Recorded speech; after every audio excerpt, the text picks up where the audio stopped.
Bonjour à toutes et à tous, bienvenue sur Misscom. Pour ceux qui me découvrirent dans cette vidéo, j'accompagne TPE, PME, entrepreneurs et toutes les plus grosses entreprises en fait dans la communication et le marketing, et ce depuis plus de 10 ans. Sur Misscom, on parle communication, on parle marketing, on parle stratégie d'entreprise ou stratégie marketing, on parle des outils, on parle plein de sujets et on essaye de couvrir des thématiques chaque semaine. Cette semaine, je vous propose d'aborder la notion de YouTube. On a vu les vidéos il n'y a pas très longtemps, donc c'est vrai que grâce aux questions, à vos questions, vous, mes visiteurs, abonnés et viewers, parce que j'ai pas le mot en français, je profite de vos questions pour créer les nouveaux sujets. Et donc merci à Saïda qui m'a insufflé la thématique de la semaine vis-à-vis de YouTube. On n'a encore jamais abordé le sujet et donc c'est l'opportunité pour vous de comprendre un petit peu tout ça. Je sais qu'il y a d'autres intéressés, notamment Lydie, si tu me regardes. Ça pourra peut-être répondre à certaines de tes interrogations. Donc le lundi, on le sait bien, c'est bien souvent... la thématique, elle est stratégique. Donc, on va balayer un petit peu. YouTube, j'y vais pas. Stratégiquement, qu'est-ce qu'il est important de faire? Alors, premièrement, on est justement dans la stratégie. Stratégie veut dire qu'on a défini des objectifs, identifié une cible, identifié les messages que l'on souhaite faire passer, qui sont forcément en corrélation avec les objectifs qu'on en a. Si c'est développer son expertise et son image d'expert auprès d'une certaine communauté, comme objectif, forcément, on aura des sujets qui vont nous permettre d'être présentés comme experts. Ça reste tout à fait logique. Et c'est seulement à la suite de nos 3 piliers que la sélection média nous emmène à envisager YouTube comme plateforme, effectivement, répondant à... notre stratégie. Alors en vérité, c'est surtout la vidéo. YouTube, c'est qu'un outil de diffusion. Et ça, c'est important à garder en tête. YouTube, c'est pas un support... Enfin, si, c'est un support pour déposer. Mais c'est donc un support de diffusion, mais pas un support de communication en tant que tel. Le support de communication, c'est la vidéo. Donc forcément, il faut pouvoir visualiser et envisager ce support en fonction du contenu que vous allez y créer. Alors, on va pouvoir, en termes de contenu, varier un petit peu. On peut faire, peut-être, je ne sais pas si vous faites des méditations, ce genre de choses, on va combler, ou on va plutôt associer les musiques, les paroles, tout ce qui va être de l'audio, avec des images qui défilent, avec des montages vidéo qui ne sont pas des vidéos comme celles que je peux faire, où je suis face caméra. On peut aussi envisager des tutoriaux, on peut aussi envisager des interviews, ça fait partie aussi des supports que l'on peut envisager à diffuser sur YouTube, même si pour moi c'est vraiment pas le meilleur support. Mais ça, je vous propose d'y revenir de manière vraiment plus poussée demain sur les différents types de contenus que vous pouvez diffuser effectivement sur YouTube. Aujourd'hui, on est plutôt stratégique, donc ce qu'il faut vraiment savoir et comprendre, c'est pourquoi être sur YouTube. Finalement, cette question stratégique, elle se résume à pourquoi. Bonjour Saïda, ravie de te retrouver. Pour rappel, ceux qui me retrouvent en direct, n'hésitez pas à me faire un coucou en commentaire. Et même ceux qui me regardent sur YouTube ou en replay sur Facebook, n'hésitez pas non plus à vous manifester. Ça me permet de savoir qui vous êtes, de faire connaissance avec vous si je ne vous connais pas encore, et surtout de prendre votre situation en exemple, c'est toujours beaucoup plus parlant. Donc YouTube, est-ce que c'est une plateforme qui est appropriée pour vous? Dans l'absolu, la réponse serait non, de but en blanc. Et je vais l'argumenter bien évidemment. En fait, YouTube existe depuis fort longtemps. Et je dirais que sur la dernière décennie, il y a eu une explosion.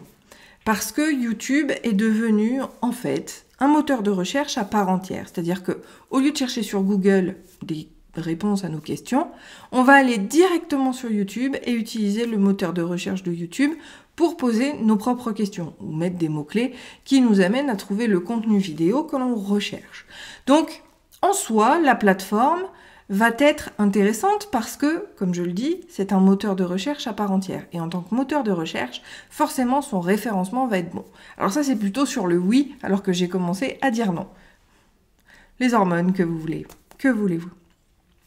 Non, c'est pas forcément intéressant parce que justement depuis 10 ans, il y a énormément de monde sur YouTube. Donc pour moi, par rapport à vos objectifs, tout ce qui va être en amont d'une entreprise sera pas forcément des plus évidentes à développer sur cette plateforme-là. La notion de notoriété ou de développement de crédibilité sera pas forcément atteinte en termes d'objectifs sur une plateforme telle que YouTube, tout simplement parce qu'il y a tellement de monde que si on n'a pas déjà une communauté existante à laquelle diffuser les vidéos que l'on crée, eh bien vous êtes invisible, tout simplement parce qu'il y a besoin d'énormément de choses, et il existe tellement de choses déjà que par le biais du moteur de recherche, ce serait extrêmement compliqué de gagner en notoriété et en développement uniquement avec un YouTube en amont de ses actions de communication. Donc, de but en blanc, non, YouTube, c'est pas forcément préconisé, notamment dans le cadre de lancement. C'est très compliqué. Alors, on peut quand même, via le lancement, travailler sur le contenu, essayer de développer les vidéos, qu'on embarque ensuite sur son blog, mais si on n'a pas, encore une fois, déjà un minimum de personnes dans sa communauté avec laquelle partager ces vidéos, eh bien on n'en tirera absolument aucun intérêt.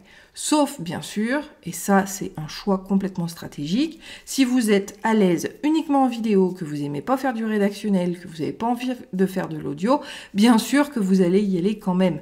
Encore une fois, c'est jamais tout blanc ou tout noir, c'est toujours spécifique à chacun et à chaque situation. Donc à vous véritablement de peser stratégiquement le pour et le contre vis-à-vis de la diffusion sur YouTube.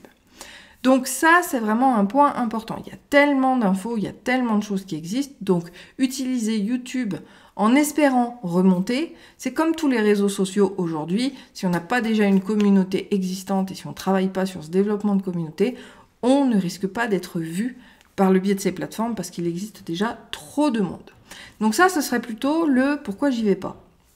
Maintenant, je dirais que dans l'absolu, il n'y a rien de plus que cet état de fait à prendre en compte qui pourrait vous freiner pour aller sur la plateforme. Pourquoi ? Parce que déjà la vidéo est le seul média qui permette, qui permettent véritablement de référencer tout ce qui va être vidéo. Alors, bien sûr, cette notion de vidéo, je l'ai déjà dit et je le répète, aujourd'hui les technologies ne permettent pas aux robots de Google et des indexations sur le référencement d'analyser votre voix et les propos que vous dites, d'accord ? C'est toujours uniquement vis-à-vis de l'écrit. C'est ce qu'on verra d'ailleurs dans l'atelier consacré à YouTube sur comment optimiser sa chaîne et comment la développer. On pourra parler de justement toutes ces bonnes pratiques-là. Mais vous ne pouvez pas uniquement diffuser votre contenu et le poster et voilà, et en attendre que ça tourne tout seul. Non, ça c'est vraiment quelque chose d'élémentaire. Il faut impérativement le travailler de manière structurée et stratégique pour en tirer le meilleur profit et la meilleure partie. Maintenant, en termes de technologie, eh bien, on verra les différents types de vidéos que vous pouvez poster sur YouTube demain, mais il faut quand même savoir que si on souhaite utiliser ce média, là encore, c'est quelque chose qui doit être pérenne et durable dans le temps. On ne fait pas juste une vidéo d'interview par mois qu'on balance sur cette plateforme-là. Ou alors c'est juste le support qui nous permet d'héberger la vidéo, mais on la partage plutôt sur un article de blog et on invite notre communauté, par exemple nos abonnés par email, à l'écouter. Mais on n'en retire aucun bénéfice d'être sur YouTube parce qu'on aura trop peu de contenu. Là où je veux en venir, c'est que les YouTubeurs, entendez par là les utilisateurs de YouTube, sont des gens extrêmement gourmands. C'est-à-dire que si vous ne publiez pas au moins 2 fois par semaine sur YouTube, vous ne fédérerez pas de communauté sur la plateforme. Les gens attendent du contenu énormément. Moi je vois, il y a des gros influenceurs, alors parce qu'ils ont des millions d'abonnés, ils commencent à diminuer justement leur rythme de publication à 1 fois par semaine, 1 fois tous les 15 jours. Mais au début, très honnêtement, moi celle que je suis de manière assidue,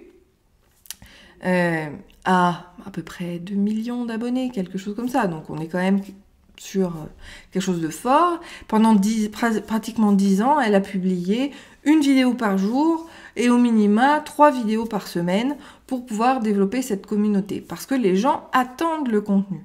Et maintenant qu'elle se diversifie, qu'elle propose d'autres contenus ailleurs, elle jongle sur les différents supports pour pouvoir être plus présente, notamment sur Internet, et elle s'oriente davantage d'ailleurs sur le rédactionnel, sur les e-books, etc. Parce que on l'a bien compris, le référencement, ça ne marche qu'avec le rédactionnel. Donc le principe là, et le point important qui pourrait vous réfréner à utiliser YouTube comme plateforme de diffusion, c'est l'attente de régularité et d'importants contenus. Comme je dis, les bouffeurs de gratuit mangent que du gratuit, mais les youtubeurs, ils mangent que de la vidéo et ils en veulent tout le temps plus. Donc il faut pouvoir répondre à cette attente et à cette demande, parce que oui, ça a un certain intérêt. Les youtubeurs, les utilisateurs de la plateforme YouTube utilisent très peu Google et sont bien souvent pas sur les autres réseaux sociaux. Donc il y a de grandes chances que si vous arrivez à constituer une communauté sur YouTube, vous ayez des abonnés qui ne vous suivent absolument pas ailleurs que sur cette plateforme-ci. Donc c'est toujours intéressant pour ça, sur une acquisition, d'aller sur YouTube parce que vous ne retrouverez jamais les mêmes personnes que sur les autres réseaux sociaux. Donc vous n'aurez pas de risque de duplicate content, vous n'aurez pas de risque de cross-canal et de les ennuyer parce qu'ils auraient déjà vu l'info ailleurs. Tout ce que vous publierez sur YouTube sera bien souvent inédit pour les personnes qui vous suivent sur cette plateforme, étant donné qu'elles ne vous suivront rarement ailleurs. Voilà, donc ça aussi, ça fait partie des arguments pour aller sur YouTube, c'est de développer sa communauté plutôt que de les croiser sur les différentes plateformes sur lesquelles elles pourraient nous retrouver. Les youtubeurs, encore une fois, ils sont que sur YouTube et une fois qu'ils sont accrochés à votre contenu, ils vont s'abonner à votre page, ou plutôt à votre chaîne, pardon, et ils vont effectivement attendre les prochaines publications. Et si vous mettez trop de temps à publier, eh bien c'est là que vous perdez non seulement en visibilité, mais aussi beaucoup en crédibilité. Je vous le rappelle, plus vous répondez aux attentes de l'audience, plus vous êtes crédible dans votre domaine d'activité. Donc si vous vous lancez sur YouTube, pensez toujours qu'il faut à minima, pour démarrer, au moins 2 vidéos par semaine. J'aurais même dit 3 pour respecter ce que j'ai dit juste avant. Néanmoins, si vous commencez à 2 et qu'au bout de 2-3 mois, vous augmentez à 3, ça se fait aussi. Mais en dessous, ce n'est pas intéressant. Mais vraiment pas, parce que vous allez perdre du temps. Encore une fois, la notion, c'est le ratio et la rentabilité de faire les choses. Ça veut dire combien de temps je mets, combien de coûts ça va me coûter, c'est-à-dire au rapport au temps, Saïda, si une vidéo, on met 1 heure à la confectionner, à la préparer, à la poster, on a les frais du matériel, on a les frais du temps passé puisque c'est une consultation qu'on a manqué, qu'on aurait pu faire payer, je sais pas, 60, 100 euros de l'heure, peu importe votre tarif horaire, si vous êtes au tarif horaire, eh bien vous perdez de l'argent avec le temps impliqué à créer ce contenu-là pour finalement un rendement qui sera minime étant donné que vous n'êtes pas forcément visible. Donc c'est à vous véritablement de trouver les bonnes actions au sein même de cet outil de communication pour pouvoir le diffuser. Moi, par exemple, puisque je peux quand même le dire, ça fait 4 ans maintenant que je suis sur YouTube. Alors non, pas sur YouTube, mais que je fais mes vidéos. J'ai bien compris que au niveau de Facebook, c'était pour la communauté que j'avais déjà acquise. Et je me suis dit quand même, par rapport au moteur de recherche, par rapport au développement de la notoriété, par rapport au nouveau ciblage, parce que, encore une fois, les gens qui me suivent sur Facebook ou sur les autres réseaux sociaux ne sont pas sur YouTube, ou plutôt les youtubeurs ne sont pas sur les autres réseaux sociaux, ça me permet, voilà, les plus de 500 abonnés que j'ai aujourd'hui sur ma chaîne YouTube, d'ailleurs j'en profite pour vous remercier de vos abonnements, eh bien je sais très bien que ce sont des gens qui ne sont pas sur les autres réseaux sociaux et qui ne me suivent pas ailleurs. Donc c'est toujours très intéressant pour moi de pouvoir leur diffuser l'information.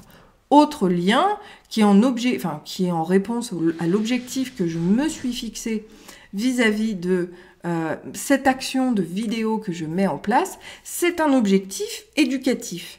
Donc finalement, que vous soyez sur Facebook ou sur YouTube, je trouve aussi que ces vidéos ont tout à fait leur place, puisque l'idée, c'est de vous apporter les meilleures réponses vis-à-vis des recherches et des questions que vous vous posez sur les domaines donc du marketing, de la com, de l'entreprise, etc. Saïda, clairement, je ne vais pas investir dans YouTube pour l'instant. Je vais me concentrer sur Pinterest, mais pas de suite, un objectif à la fois. Tout à fait. Donc, comme je le disais au début, peut-être et probablement que YouTube sera un support de diffusion qui sera intéressant à exploiter une fois que vous aurez déjà d'autres choses qui viendront en place, qui seront déjà mises en place. C'est pas un outil de communication qu'on va exploiter dès le début. Et oui, puisque je vous le donne un petit peu en sens inverse pour comprendre cette notion-là. En fait, si vous publiez des vidéos sur YouTube alors que vous êtes complètement inconnu dans votre domaine d'activité et sur votre secteur de marché, et auprès, vous n'avez pas d'audience, vous n'avez personne parce que vous commencez et vous vous lancez tout juste. Il faut, là encore, s'appuyer sur le parcours d'acquisition et le fonctionnement des gens quand ils vous découvrent. On vous découvre sur YouTube parce qu'on a mis les bons mots-clés qui nous ont fait arriver sur votre vidéo. On va se dire, tiens, c'est qui celle-là ou c'est qui celui-là, et on va aller chercher. Si le site internet n'est pas fait, vous êtes introuvable, donc finalement on se dit, tiens, ces personnes, hop, on laisse tomber. Mais du coup, on a zéro crédibilité. Si on a un site web mais qui est juste une vitrine où il n'y a aucune animation, aucun lien vers les réseaux sociaux, aucun blog, aucun contenu qui puisse apporter et convaincre les gens de votre expertise et de qui vous êtes sur votre secteur de marché, là encore, on se retrouve un petit peu coincé. C'est pour ça que je vous disais clairement, il ne faut pas que ce soit une des premières actions que vous mettiez en place parce que les risques encourus sont plus importants que les bénéfices. Donc voilà, les gens qui vont être sur YouTube, malgré tout, même s'ils ne vous suivent pas sur les autres réseaux sociaux, vont être curieux et vont vous chercher. Et si vous n'avez pas tout le reste qui est fait en amont correctement, vous risquez de perdre tous les bénéfices attendus sur cette plateforme. Par contre, le lancer après, l'utiliser comme support pour animer votre communauté, développer les choses par la suite, même avec, on en a déjà parlé, les micro-capsules, ça peut être très très intéressant. Il y a plein de choses à faire sur cette plateforme, mais pas en premier, tout simplement. Il y a d'autres actions de communication que vous pourrez verrouiller avant et sur lesquelles vous allez clôturer cette notion-là d'aboutir à l'action qu'il faudra faire avant de vous lancer sur YouTube. Après, il y a la notion de se montrer, il y a la notion d'acquisition, mais ça, on pourra voir aussi les investissements peut-être jeudi, parce que c'est plus une thématique consacrée sur l'émission du jeudi. Les équipements et tout ce qu'il faut avoir pour pouvoir être considéré comme expert et utiliser véritablement YouTube dans sa pleine puissance sera indispensable. Donc la notion d'investissement, qu'il s'agisse du temps, de votre personne, du matériel à utiliser, vont forcément aussi avoir un impact sur cette réussite-là. Donc c'est à vous de voir et de stratégiquement bien choisir vos actions pour que, une fois que vous êtes déjà bien en place, YouTube soit une réponse acceptable vis-à-vis des objectifs que vous vous êtes fixés. Mais j'ai envie de dire, ralentissez un petit peu, ne vous lancez pas à corps perdu parce que vous risquez très vite de vous épuiser vis-à-vis de la création du contenu attendu sur la plateforme de YouTube et qu'il vaut mieux agir d'abord sur son premier référencement et avoir un site clean, etc. pour pouvoir après explorer et exploiter YouTube en sa pleine puissance, tout simplement. Voilà, écoutez, si vous avez des questions, encore une fois, vous avez les commentaires, les messages privés ou également le mail à claire@misscom.fr. Si vous pensez que la vidéo peut intéresser quelqu'un, n'hésitez pas à la partager dans votre entourage, sur votre profil, peu importe. Pour ceux qui me découvriraient, n'hésitez pas à liker la page, vous abonner à la chaîne et dans les deux cas, cliquez sur la petite sonnette pour recevoir les notifications. On reprend demain sur les différents contenus. Alors, on a déjà parlé des contenus vidéo, mais là, on va vraiment se focaliser sur YouTube, qu'est-ce qui marche pas, et on verra justement la suite dans les jours qui viennent. Je vous souhaite une très bonne journée, un très bon appétit, et on se retrouve demain. Bye!